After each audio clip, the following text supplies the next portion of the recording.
Hello, everyone. Welcome to the Power Man Podcast. My name's Rory Paquette, and I know you know that already. I just like to remind myself and you folks how grateful I am to be sitting in this chair. If you're not out there doing what you're doing, all the liking, the sharing, the subscribing, I don't get to sit here and do what I'm doing for a living. Folks, I am truly blessed, and it's because of you. That's enough of that. I'm not going to get all mushy. We're not going to break into tears or song or hugs or anything today, but thank you. You guys all know I love you. Let's get on with the rest of the podcast. You all know what time it is. I got to take a sip of my preferred beverage. Absolutely fantastic stuff. And my wife just made a whole fresh pot of this for me tonight. You know what we're drinking. That's right. It's Freedom Hill Coffee at Freedom Hill Coffee on Instagram. Look them up and check them out. Deep, dark, rich, bold, and beautiful. Just like my wife, as a matter of fact. They brew a mean bean. It's a fantastic cup of joe, and they do all the right things for all the right reasons, including supporting veterans, which you guys all know are incredibly important to us here at Power Man Podcast. If you're a veteran, I want to thank you and your family for everything that you've done. And if you didn't do what you did, I don't get to sit here and have an opinion at all and speak about it. So thank you from the bottom of our heart. We love you and we're glad you found a home here at Power Man. So is Freedom Hill Coffee. They love you too. Look them up, check them out at Freedom Hill Coffee on Instagram and tell them that Power of Man sent you. Now, let me get one more sip of this so I can keep up with this dynamic individual on the other side of the table from me. All right, folks. I'm just going to cut right to the chase. Please welcome to the show the author of his memoir, Mountains Within, which I cannot wait to dissect and hear all about, Dr. Jack Groppel. Doc, how you doing today? Great. Thanks, Roy. Great to be with you. All right, wonderful. Thank you so much for coming on. Just in the pre-interview alone, I think you and I talked about 50 different angles that we could take. You have an amazing story, and it goes so many different directions, and I love it. Let's start with the book, Mountains Within. Yeah. Where'd that come from? What brought you to that? And what's the story there? Well, I'll try to give you the cliff notes. What happened was I've had this wildly successful life, professional life, but a really difficult personal life. And we'll peel away the layers of the onion. And over the last 15 years or so, people have been telling me you've got to write your memoir. But you see, all they ever saw was the really cool stuff that I was doing, and which is really, really cool. I mean, really blessed that I've been able to do some of the things that I've been able to do. I mean, I've had several careers in one life, for example. And it was 8 years ago, and I was on Mount Kilimanjaro. That's my son and I at the summit. And when I was on Mount Kilimanjaro, I have artificial knees, by the way, Rory, and my son was only 12 years old at the time. And it was on the mountain that it on the third day it hit me. And I have the entire introduction. That's why it's called Mountains Within. um, I was on Kilimanjaro and I said, "Oh my God, this is exactly like my life." It was exhilarating, yet I was terrified. It was, I was euphoric, yet I was anxious, because here I am with artificial knees. You take a step and the shale just slips everywhere. I mean, Oh, it was raining and muddy, and the guide says, "Put your left foot here," and it's 150 feet straight down. And I said, "I don't see a ledge." He said, "It's under the mud." And I'm going, "Well, that doesn't sound right." I mean, so when I was on the mountain, I said, okay, if I write this memoir, it's going to be the whole story. It's not going to be just the really cool stuff. I've got all the cool stuff in the book because, I was one of the first sports scientists in the United States. And I became the founding chairman of the Sports Science Committee for the United States Tennis Association. Um, so I really had this really cool career, and but it really starts as a child. And my I have a wound with my father, and instead of cowering, I said, "I'll show you how good I am and how much value I have." So I had achievement addiction, Roy. I wow. had achievement addiction. I was addicted to achievement. And when I would receive an award, it was what's next, and I just got to keep showing dad. Um, and then the marriages stuff suffered, and I say marriages plural. So anyway, that's just sort of the Cliff Notes umbrella perspective, and let's dive in, and wherever you want to dive in, my friend. I love that. And yeah, we've just sort of just scratched the surface, with everything Yeah, we've talked about already. Now, the let's talk about the dad situation for just a second because you said something huge there. yeah, It was a dad wound, and you had this, achievement, syndrome. Is that what you called it? yeah. Achievement addiction. Addiction. There you go. The drive Yeah. to achieve, and all of that was driven by showing your dad, proving your worth to your dad. Is that where that all came from? Yeah, I mean, I really do believe I look back on my life now, and really, I was just a young man, an adult looking for love from his dad. And my dad grew up in the era that you don't say the words "I love you." I never heard those words till I was 46 years old, Wow. which is very different than how I raised my. Um, so the whole start is old, but you got to understand, my father is both the hero and the villain of my story. He's the hero in that he was an entrepreneur. He had 21 beagles, Roy. He had 21, and he ran them in field trials. So here I am in the 50s as a child, watching my father train these beagles to run field trials. And I don't know if you know how a field trial runs. The hunter, you don't shoot the rabbit, but they release a rabbit, and the beagle the rabbit and herds the rabbit, and they time it in how fast they can herd the rabbit back to the hunter. And it's not this is not hunting as far as game. It's literally the skill sets of the beagle, of the dog. So they're called field trials. Well, Dad's kennels, scale kennels, and one of his dog he named after President Eisenhower. So the dog's name was Shady Dale Ike, was a national champion. Ike was the best in the world, in the country. And then Dad in 1959 wanted to get a different job. He was a public school teacher, and we moved to the bigger city of Alton, Illinois, which was around 30,000 people. But Dad couldn't keep the Beagles, so now he tells me we're going to sell Ike, and I'm a little boy. All I see is how proud my dad is of Ike, and I'm going, I don't get this. And then he says we're going to drive to Niagara Falls. 59, Rory. I watched my father sell the dog that he loved, 1959 money, for $900. Oh, wow. That's a lot of money in Hmm. today's money. Yeah. That's several tens of thousands. That's in 30 to $40,000 range, I think, for a beagle. And Ike went on, and when my mom passed away, I was able to find this on the internet. Ike went on to sire seven other national champions, and that made my dad so happy later in his life. But so here I'm seeing this entrepreneurish spirit from a man that I was struggling with. Because when I was 6 years old, and I'll just tell you the story real quick. We had a clubhouse, and Dad said, "Get in the car. I want to go check the line in the back part of the property." So we go there and we get there, and he says, "Stay in the car." He's going to walk back and look at the fence line. Well, it seemed like an eternity, and it was in the middle of the summer in Southern Illinois, and I'm dying. I'm sweating. I get out of the car and I call for him. I don't see him. He doesn't answer. I'm going, well, we're not that far from the clubhouse. I'll just walk back. Well, you can imagine when my dad got back to the car and I was gone, the next thing I hear is the car careening into on the gravel driveway, Dad screaming my name, realizing that I had disobeyed him. Mm. And he picked me up, and I got the beating of my life. I was black and blue for weeks. Um, but instead of cowering, Roy, I said, I'm not, I'm good, and I'm going to show you how good I am. And it started right away because I got into scouts, and I became an Eagle Scout at 13. Now, if any of your listeners have ever been in scouting, they know that that's unheard of Right. to become an Eagle. And by the way, I intentionally got my Eagle 1 week before my 14th birthday just to prove to my dad that it could be done. And his whole response was, well, not many people have done that. And not a well done, not a congratulations, not a I'm proud of you. What I heard was, not many have done that. And Wow. that went on to become my life. Never had a tennis lesson, yet I'm going to play tennis for the University of Illinois.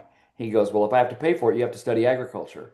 So my undergraduate degree was in wildlife biology, but I made the team. He never watched me play. My father never came to watch me play. Well, that's And rough. here I played for a Big Ten school. I'll stop there. I mean, this just keeps going because the achievement addiction went on into my life. I got my degree in wildlife biology, couldn't get a job, started grad school in population genetics, hated it, just hated it, Roy.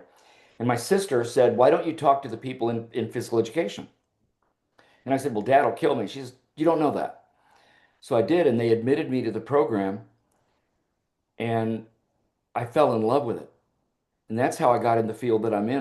My sister convinced me to talk to them. They graciously admitted me to the program. I fell in love with it. And one of my mentors, and I talk about mentoring in my book at the end, the importance of mentors. Chuck Dillman, Dr. Charles Dillman, said 17 words to me. He said, if you apply yourself, you could become a pioneering leader in the science of tennis performance. And I said, done. I'm going to do that. And I just made sure that everything I did was quality. And I went on to become, as I said, the founding chairman of the Sports Science Committee for the United States Tennis Association. And tennis took me to 52 countries. That's amazing. That is amazing. Yeah. The accomplishments alone. I mean, honestly, the list of accomplishments are longer than my arm. So, I mean, it's an incredibly impressive life. But But at now I what think cost? But at what cost? I was going to say, I think I understand what you were saying now about your father was the hero and the villain Yes, in the story because the reason you were able to accomplish all this was because you were trying to prove him wrong. But by the same token, that's not the way to do that. 100%. Yeah, And I mean, I went on to, and I fell in love, got married, probably shouldn't have, because I'd never been role modeled a good relationship between a man and a woman. there you But I thought that I was doing the right thing. It was time to get married. I was 34, she was 22. She just graduated from college. And I'm taking her all over the world with me. Take her to Wimbledon. We go to Australia. You know, uh, then on Valentine, this is all in the book, by the way. go. On Valentine's Day, 3 years after we got married, I'm thinking everything's fine. I got her incredible jewelry to give her for Valentine's Day. I give it to her and she starts crying. And I'm going, I know it's touching, right? She goes, no, I'm moving out tomorrow. Oh, wow. And I went, wait, what? And I tried to talk her into going to counseling, but she was dug in that and she and by the way, she and I have reconciled, by the way. She's remarried and she and I have actually reconciled that we wish we both would have gone to counseling. Wow. Uh, Okay. but we didn't. And then because I didn't go to counseling, what did I do? I just was looking for love in all the wrong places. I just ran into the arms of my college sweetheart. Shouldn't have done that, but I did because I'm just trying to cover the wound. See, there was a hole in my wholeness. That's what I call it. The hole that we're all whole people, but we've got holes. Right. And how do you heal those holes? And what I was doing was using women and date. I had a little black book, I call myself a serial dater. And Gotcha. Which you wouldn't think is a bad thing, but I understand what you're talking about. yeah, for me, it was the hole in my wholeness. Right. Now, and that comes from your father then too, because your father didn't have a successful marriage? 100. Well, he and mom stayed together, but my dad was very mentally abusive to my mom. I see. And don't get me wrong, I love my father, and we reconciled the last 10 years of his life. We were able to reconcile. But I said to mom two or three times, why are you staying with him? And she said, I just have to. I have to stay. Okay. Wow. Okay. I mean, just that part alone is amazing because most of the men that I talk to who have issues like this with their father, um, they don't get to reconcile. Uh, Well, the way we reconciled, I was on the largest speaking circuit in the United States. Never had a speech class, by the way, but here I am traveling all over the country with some of the biggest names in the world. I'm usually following Christopher Reeve or Paul Harvey, somebody like that, and I'm preceding the headliner, which was often either Margaret Thatcher, Mikhail Gorbachev, President Bush 41, President Ford, Mary Tyler Moore. I preceded her. She was my childhood celebrity crush. That's a funny story. How I met her. When I met her, I totally choked. Um, but here I am traveling all over the world speaking and I never had a class though. I mean, it was just achieve, achieve, achieve, go, go, go. Okay. We got to back up because you threw that out there like a little nugget and acted like we weren't going to come back to it. But you're a guy who has achieved all of these things. I mean, not to mention, playing tennis at a D1 school with no scholarship, walking on, fighting your whole way. Yeah. Everything else you've accomplished, multiple marriages too, and somehow you can't talk to Mary Tyler Moore. I mean, I remember her. Well, And it also, let's just make sure we add this in too. Never had a business class yet. Started a business with one other person, and we sold it to a Fortune 50 company. Okay, So you're making my point for me. yeah. So here I am with Mary Tyler Moore, and I'm dating. I'm married, and married. I'm single at the time when I meet her, and she was my childhood celebrity crush, and I'm so excited about meeting her. And I'd been on this speaking tour. We were in the Cow Palace in San Francisco, and it was sold out. There are about 15,000, I think. And I knew she was going to follow me. She was the headliner, and I always met the headliner when I came off stage. But nobody told me that she was watching me speak on her closed circuit television in her green room. So I come off the stage and I'm literally so Twitter pated to meet her. And I see her and we make eye contact. And all of a sudden it's like this from her. And I'm going, wait, wait, does she know who I am? What the hell? And she's walking toward me. And if you ever watched her on, you're going to hear her voice when I do this. I held out my hand to shake her hand. She grabs my hand with both of her hands. Oh, Dr. Groppel, you are such a wonderful speaker. I so enjoy. I didn't know she'd been watching me. And all I had, she's fawning, and I'm going, oh, Miss Moore, you have no idea the crush I had on you when I was little. Goodness gracious. She tapped my hand like she said, "Oh, that's nice," but she should have said, "Bless your heart." I mean, Right. I had nothing, and she walked away from him going, "You're serious? That's all you had? You had no game whatsoever. The one woman you really wanted to meet and talk to, you had nothing." That's a true story. I totally choked. We all have our insurmountable obstacle, right? We all have our kryptonite. Oof. So apparently Mary Tyler Moore was yours. Yeah, no, nobody, and I didn't see it coming. Oh my goodness. There are going to be a few people who listen to this now. Everybody's pretty much in, my age group type of thing. But if there's going to be people listening to this who are going to go, Mary Tyler Moore, I think I heard of that, at some Yeah. point, but they're not going to get the reference. But I Anybody think that's my age, she was your crush. I think everybody, yeah, who ever got to see the show had a crush on Mary Tyler Moore at some point. That's right. So, Absolutely. yeah, 100%. for sure. That's such a great story. So, that does lead me to you were on the speaking circuit. Yeah. And what was it you were speaking on, and how did you get around to doing Well, that? I was the health and fitness speaker, and Okay. the marketing person at our business had made a pitch to the company. It was the largest seminar circuit that was called Success Seminars, and made a pitch to them. They came to watch me speak, and they gave me a shot. And that's another story in and of itself because how the brain works, how you actually learn skills like this. So my first event was in Des Moines, Iowa, and there were going to be 5,000 people. So let's understand that the largest audience I'd ever spoken in front of before was about 1,000, and that was all corporate executives. Okay. Now I'm in Des Moines, Iowa, in the convention center, 5,000, and I'm going to be following Zig Ziglar, Oh, who, wow. for those of your listeners that might not know who that is, literally one of the most famous motivational speakers ever to live. Absolutely. I'm following Zig Ziglar, and I'm preceding Mary Lou Retton, the famous gymnast. Now, we'd worked with a lot of world-class athletes in our work, and so that wasn't that stressful, but following Zig Ziglar was pretty stressful. And that talk went well. Now let's understand the brain gets reconfigured. So before that, 1,000 people, corporate executives. Now 5,000 people, Zig Ziglar, Mary Lou Retton. Now the brain gets rewired. So now you're ready. 5,000 people, Zig Ziglar, Mary Lou. I'm good. Let's go. So I get a call. We'd like you to speak at our next event. And I'm going, absolutely. And I'm going, where's it going to be? And she said, Atlanta. And I'm thinking the World Congress Center, their convention center downtown. And I said, sure, absolutely. What's the venue? Now, watch what happens now, Rory. She goes, the Georgia Dome.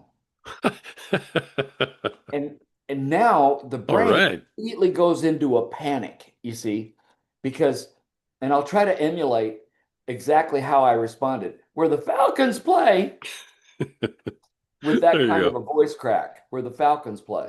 Oh, And and she goes, yeah. And I'm going, and right away, then you go from panic to survival. Like it's all about me. How many people? And she said, we think we can only fill half of it. So we think we're going to get about 30,000 people. And I'm going, you gotta be kidding. And still in survival mode. Who would I be following? And she said, Christopher Reeve. Oof. And I'm just going, no. Because see, you're in survival mode, and this sounds really terrible, but this is how the brain works. I start immediately throwing myself a pity party. Like, I can't do this Sure. because and in my brain, see, this all happens in seconds. So you go from panic to survival. And I'm seeing everybody cry when I walk on stage. 30,000 people crying, and I walk on stage and I'm going, I got nothing. So now I go into apathy, Roy. Now, apathy. So I said, well, who would I be preceding? She goes, Margaret Thatcher, the former Prime Minister of Great Britain. Oh my So I see gosh. this big L on my head, loser, and like, who's he across my forehead? But I said yes. And as soon as I said yes, it was like, oh my gosh, I got my team and we started videoing me because now see, it's no longer the sea of humanity here. Now you're up here, you're in the oval and that was the talk went really well. We had about, I think, 27,000 that day or something like that. Wow. Talk went well and I ended up doing it for over 5.5 years. That's just Some of the amazing. largest venues in the United States. Yeah. And honestly, that says an awful lot about you and the confidence level that you built up for yourself over all those years. Well, Even in again, spite of not having, the supportive father, when you can follow Zig Ziglar, to begin with, I mean, that's just really pretty amazing. well, and I say this in the book that, I guess my life, I've always been a believer in the famous equation, luck equals opportunity plus preparation, you know, Fair. Yeah. because if you really prepare and when a door opens, are you ready to walk through that door? And for me, Rory, I burst through doors. When a door opened, I burst through it. I said, yes, I'll do it. Yes, I'll speak in the Georgia Dome. Yes, I'll do it. Yes, let's roll the dice and start a business. And by the way, I didn't tell you this when to get all started, I was tenured at the University of Illinois. So I went back there and I was the men's tennis coach. So here was a kid, never had a lesson, made the team, played for the D1 school, got a completely different field, went to Florida State for my PhD, was invited back to Illinois as the men's tennis coach and a professor, coached for 4 years, started working with players on the tour, retired from coaching, resigned from coaching, but then was on tenure track, got tenure, got a joint appointment in bioengineering. So now I'm at one of the top engineering schools in the world, and then decided I wanted to be a tennis coach. I gave up tenure at Illinois and moved to Tampa, Florida at Saddlebrook to become the director of player development for the Hopman Tennis Camp. And my father turns over in his grave every time I tell that story, that I gave up tenure Right. in academia to be a Yeah. tennis coach. That's just not a sentence that people utter usually. I I gave up know. tenure. It doesn't matter what comes after that because people are like, wait, what? Why? Yeah, I know. Yeah, for They sure. did. For sure. All of this because of achievement addiction. Right. Right. I And think a lot of people have it, by the way, Rory. I think a I lot of think you're people right. have it. I think you're right. I also think that your dad really missed out, on one heck of a ride. He Yeah. did. He did. It was interesting. The day we had the confrontation where he said the words, I love you for the first time, we were in St. Louis where I had grown up, and we were in it was called Kiel Center then. I don't know what the name is now. It's where the Blues play, downtown St. Louis. That's where we were. And it was sold out in the round. And I was following Paul Harvey and preceding Mikhail Gorbachev in that arena. And mom and dad were in the arena that day. The first time he'd Oh ever man. seen me speak, ever. Remember, he never came to a tennis match. Yeah. So here I walk on stage and I just followed Paul Harvey. And um, I tell the audience that I'm a hometown guy and, here I am. And it was one of the best talks I ever gave in my life. I got a standing ovation. That's And great. I walk out, I meet President Gorbachev when as I leave the stage, and I go up into the corridors, and I'm going to sign books now to the people that want books and product. And I see dad, and we get a really great picture taken of mom and dad. And all of a sudden I said, what'd you think? And he goes, well, son, you're pretty good, but Paul Harvey was by far the best speaker of the whole day. And I really can't, I have to, out of respect, I won't say what I said to my father at that moment in time, but it wasn't kind. And it was basically, though, I'll never be good enough. And it was at that Wow. moment that I said, and that night, they remember that's where we lived. I confronted him about he couldn't say the words "I love you" to me, and he said, "You know how I feel." I said, "No, I don't know how you feel." And I made him say it, and then he got comfortable. And after that night, after that confrontation, he was able to say "I love you." Wow. But I had to confront him because I wasn't good enough even on that day. I couldn't be the best speaker that day, Yeah. yet got a standing ovation in front of 20,000 people who didn't know who I was. Ouch. Because you see, what Yeah. all that speakers, I was a bathroom break, Rory. I mean, that's what I was. Who am I? Paul Harvey? Are you kidding me? Mikhail Gorbachev? This guy Groppel? I gotta pee. I mean, I was a bathroom break, man. So I had like 20 seconds to keep everybody in their seats. So you end up being almost like a stand-up comedian for a few minutes to get everybody laughing, and then you got them. Yeah. Well, I mean, it's amazing that he got to see that, but you know, what was it that made you stand up to him that day when you hadn't been able to do it prior? I think that was the ultimate thing that I could do. I mean, here I am preceding the former president of the Soviet Union, and it still wasn't quite good enough. Wasn't good enough. And Well, I just said, I'll never, and I literally said, I don't have to please my earthly father anymore. I only have to please my heavenly father. there you go. And that was it gave me peace. It gave me peace. But I did confront him. I did that this is no longer about you and me. This is about something bigger than you and me. But you got to say the words "I love you," And he did. and he did that night later. Not at Kiel, not at the arena, but at that night at home, he did say them. Well, well, it's awesome that you got to have that closure. Like I said, most men don't get to. I know that. I know that, So, and that's uh, why I want people to understand my story. And it was, I think, what the key point there is: you may not get the love of your earthly father, but you've always got your heavenly father. absolutely, You will always have that love. absolutely. And I mean, faith obviously is has been a huge part of your life, keeping you Right. going through all of this. Well, especially in the last 25 years. Up Uh, until then, I was always a believer, but I didn't live my life that way. hmm, I was very, I lived a very earthly life. I had a little black book, as I told you earlier. I right. dated everywhere and anywhere, As much and as often, right? as Yeah, much as it is often, every yeah, city in the world. for sure. What changed? Well, my faith changed me initially. I threw the black book away that night. The night I got baptized in 1999, I threw the little black book away that Wow. night. I said, I don't need Okay. this lifestyle anymore. And then the real change, the real transformation happened going to China by myself to adopt my son. That was that 2 weeks alone with this little boy in China who couldn't speak English and I couldn't speak Mandarin. Yeah, God has a sense of humor. He's going to send this man in his mid 50s to China by himself. And this man has struggled with marriages and relationships his whole life. And we're going to put this screaming 4-year-old in his arms that hates his guts. And we're going to teach them both how to love each other. Yeah. But they I mean, can't talk.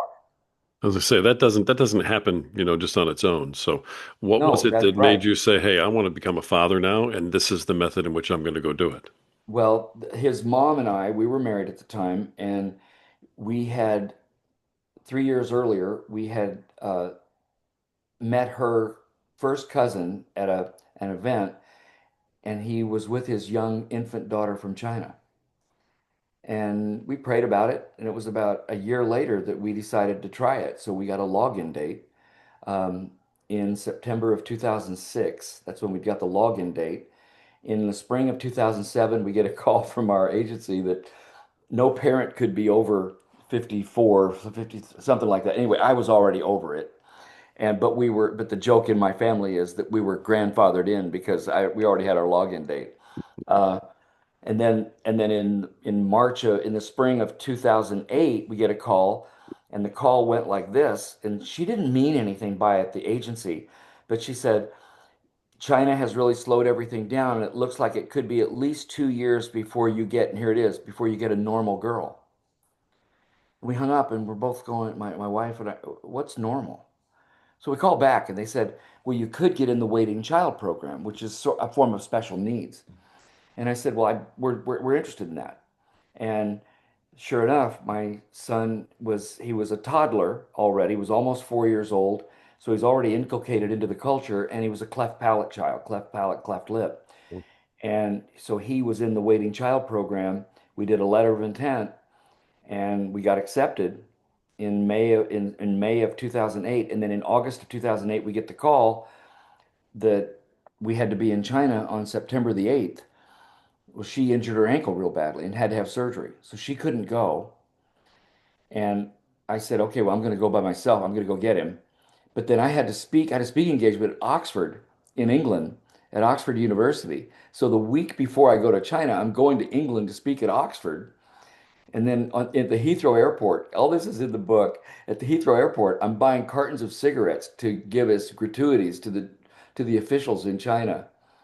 So I'm buying, here I am, the health guide. I'm buying all these cartons of cigarettes in Heathrow Airport, come back to Chicago, change all the suitcases, take a suitcase of clothing for him, and then fly to Guangzhou, China for the September 8th Gotcha Day. Goodness.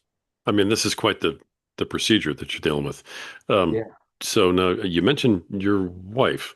You were married when you adopted your son, or you weren't? that was my third marriage. Okay, I just want to make And sure. that just didn't work out. There were a lot of things going on. I was gone all the time still. But 2008 was a landmark year. My father died that year. We adopted my son and we sold our business to Johnson and Johnson. So all that happened in 1 year. Goodness, And I thought I wouldn't be traveling, but I was gone more. I was gone a lot. I see. And just the whole energy thing. And then we got divorced, and we had joint custody, but I was sort of residential, and he lived with me, and he went to school to high school, and I retired from J&J, and I vowed to him that during his high school years I would not travel, and I never did. I was at every event for high school, everything.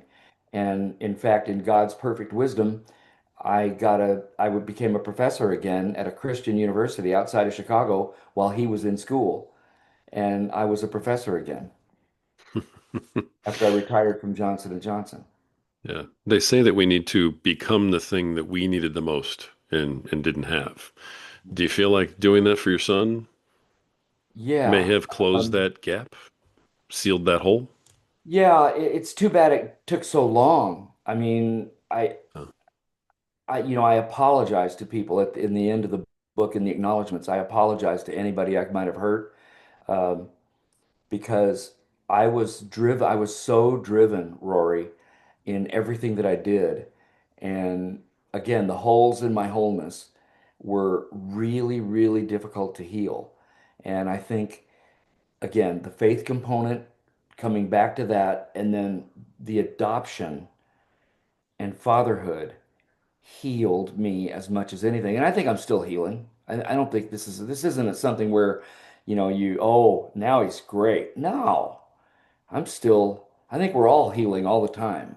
You want to be growing and you want to be getting better all the time. sure, that's fair. I think it's a fair assessment Yeah. of most of the world. But you've been given. You certainly have been blessed in a lot of ways, even though you've overcome a ton of adversity. You were given the opportunity to have that closure with your father, and you were given the opportunity to sort of make up for it. You know, Yeah. It- Dad he was an ornery dude. I mean, I loved him, but he was ornery. The last 10 years of his life, he would say, I love you before I did.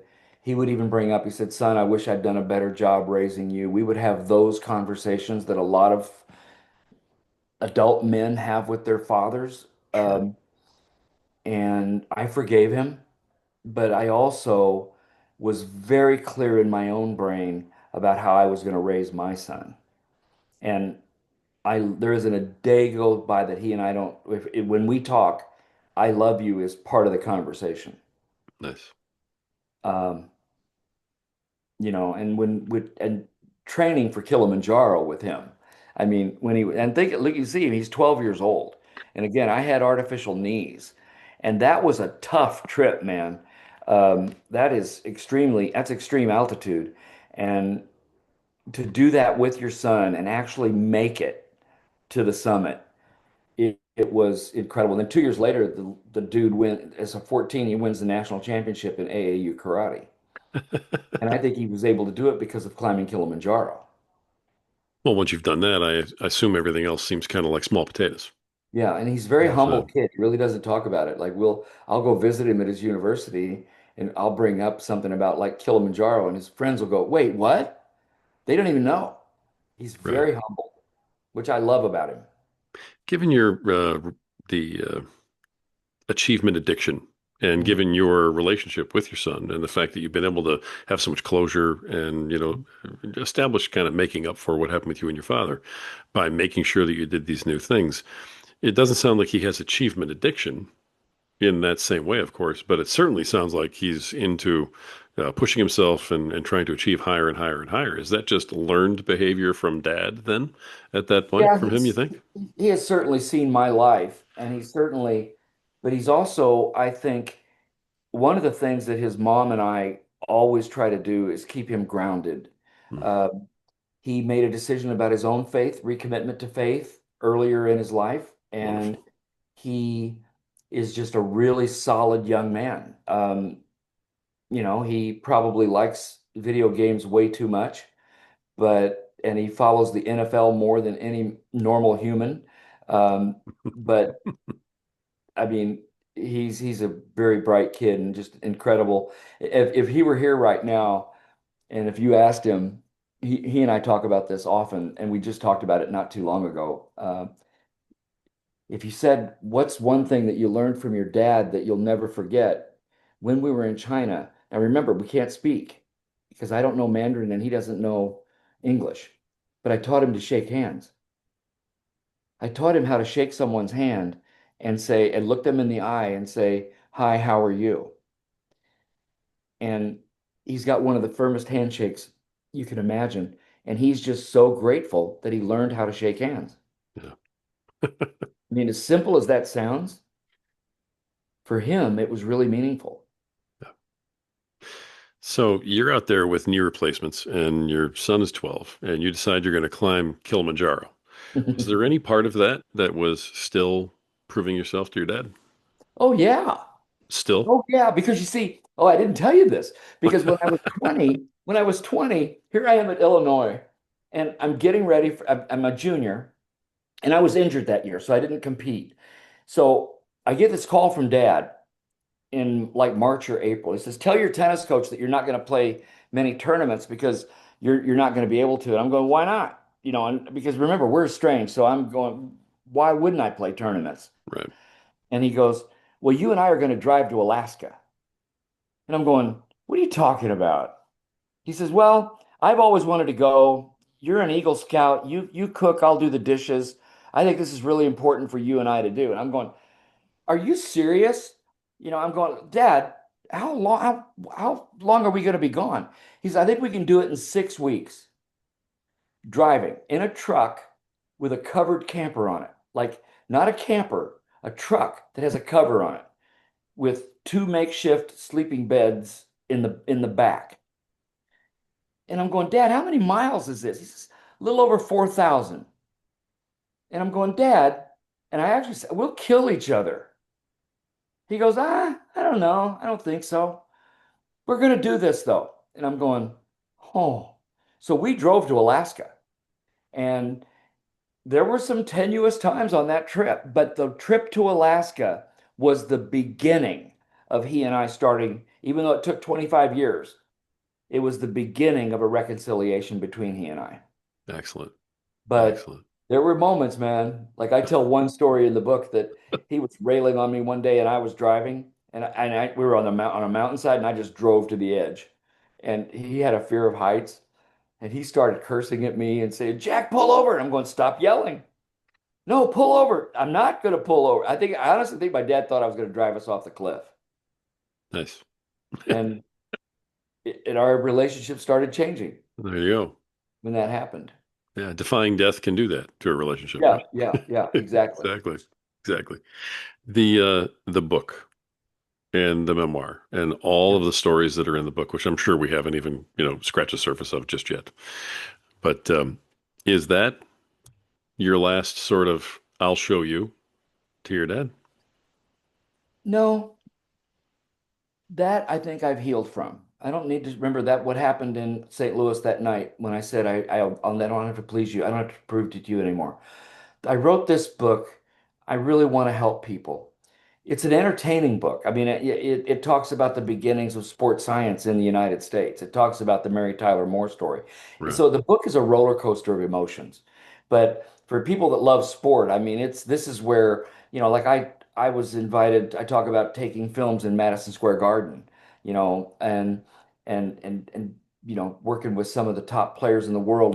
And here I am. One of the stories I tell in the book is I'm in Washington, D.C., and I'm showing all these high-speed 16 millimeter films of world-class tennis players and all these orthopedic surgeons, and they're all salivating because nobody's ever seen this before.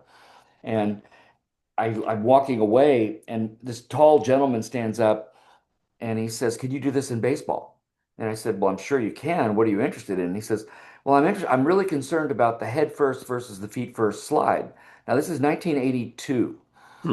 And I'm going, yeah, it can be done. Here's what I would do. I would turn the camera on when the runner's at first, and then as the runner takes off, I would get the first step and then I'd pan and I'd have a block where it stops so it's at 90 degrees to the base path, and then I could digitize the slide, and then head first versus feet first, and we could digitize it. And I said, "Who are you, by the way?" He goes, "My name is Richard Corzot. I'm the team physician for the Chicago White Sox." Oh my gosh. And that began, and I published this in the American Journal of Sports Medicine. For 2 years, we gathered data on the head first versus the feet first slide. We published it in the American Journal of Sports Medicine. And I befriended Davey Nelson, who played for the Indians back in the day, was an all-star second baseman. And Davey was a dear friend until he passed away a few years ago. But Dave Nelson became a real supporter. Dave and I were interviewed in the New York Times about what the future of high-speed cinematography. See, nobody, this was way before video, Rory. Yeah. Now they have multi-million dollar video budgets. This is way before all that. And this is where the managers are saying, and the coaches are saying, don't let the players see these films. They're thinking paralysis by analysis. Yeah. They don't want them thinking too much. And now look at how we are with video analysis. Yeah, for sure. I mean, every team has at least one video person on staff. Yeah. Are you telling me that the Chicago White Sox had something to do with the pioneering of the head first slide? I can't say that, but we did. I mean, they had Rudy Law and Julio Cruz, 2 and 3 in the American League in stolen bases, and we were the first ones to get really good high speed records. I say it. We published. You can look it up in the American Journal of Sports Medicine. Look up Corzot and Groppel baseball sliding, and it'll come up. You'll find the article. I love that. Actually, I would love if that were the case. I just wish they were better at it. That's my team, and man, it's been a while. I have no idea. Been a That's while since funny. we led the league in anything. So, But those are some stories of how I got yeah. involved in sports science and how, again, Oh, luck equals preparation plus opportunity. When right. the door opens, was I going to say to Dr. Corzot, no, I don't think I can do the baseball? No, we can do that. Sure, we can do that. Absolutely. Let's do that. Absolutely. I love your attitude towards it all. I mean, really and truly. So, your dad definitely was the hero and the villain, Yeah, he was the hero because and the villain. yeah, he gave you all this chutzpah to go after all this Yeah, he stuff. really So did. He really did. it's amazing. When I saw how he trained Ike, the Beagle, back Oh, in how we started this, that was the hero part of you can do. You're only limited by your own imagination, and within your God-given talent and the skills you develop, you can do anything you want. oh, I really do amazing. believe that. That's not motivational speak. Now, let's be real clear, because I don't want your listeners to think that I'm just some phony, some witch doctor out there. Because Shaquille O'Neal, who's 7'2" and well over 300 pounds, couldn't be a jockey in the Kentucky Derby. He doesn't have the God-given talent. That's what I'm Sure. speaking of. And likewise, a Gotcha. jockey in the Kentucky Derby couldn't be a center in the NBA. Right. But within your God-given talent and the skills you want to put yourself on the line and study, you can be anything you want. Fantastic. You can be a professional speaker. You could write books. You could be an authority. You absolutely could. We're only limited by our own imagination. Love it. Great message. And I assume that's one of the main messages from the book, too. Sure, it is. Absolutely. Love it. All right, sir. We're definitely going to get into the faith part of this journey, which I know weaves through every single story that we have covered. And we're either going to have you back here or doing another podcast if you're up for that. I'd love to. I'd really love to do this with you again and talk Okay. about the faith component. For sure. For sure. I think it deserves its own time, I do in that. too. So I do too. I love that. All right. But in the meantime, while we kind of wrap this up today, the book, more information about you, contact you directly. How can people find out more about you, reach you, that type of thing? Well, I have a website, jackgroppel.net. It's Okay. JACKGROPPEL.net. My book is on Amazon. You can see the cover. It's Mountains Yep. Within, and it's in four different formats. So there's an audio book that I narrated. Great. So if people liked the stories, I tell the stories in the book.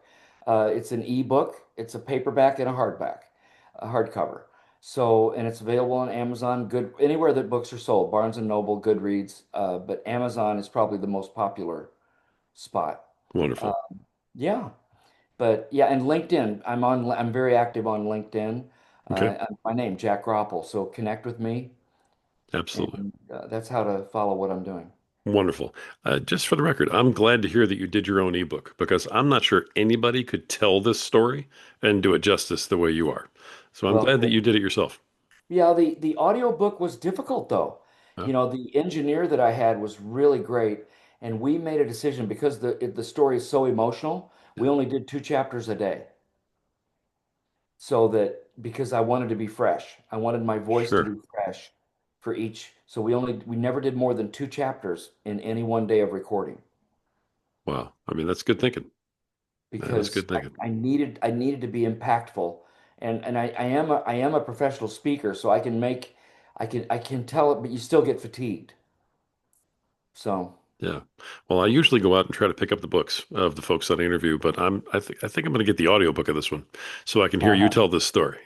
well, I think you'll enjoy it. The So feedback I'm getting is that people really enjoy it. I would imagine so. Thank you. All right, sir, I tell you what, I've thoroughly enjoyed having you here, and I love the story, I love the mission, and I love the message that you're putting out there for everybody. Well, And and I'd just like to say for your veterans, thank you for serving. I'd like to say that. I'd like to add on to what you said when we started. Thank all of you for serving, and bless all of you. Just thank you for bless that. I know they thank you for that. Yeah, they don't get enough of that. So, all you. right. Well, the author of his memoir, Mountains Within, Dr. Jack Groppel. Sir, thank you for being here, for doing everything you've done, and I'm really looking forward to talking with you again. I look forward to it. What a pleasure. Thank you so much. Thank you. Folks, it's been another incredible episode of the Power of Man podcast. And the reason we bring on such powerful men with such powerful messages is because we are united in hoping that you can find your power so that you can be a better protector, a better provider, a better leader tomorrow than you are today, so that you can be a better father, a better husband, a better man tomorrow than you are today. And the reason we want that for you is because you matter, because you have value, and because at the end of the day, you're worth it. And at some point, you just have to believe it. Until next time.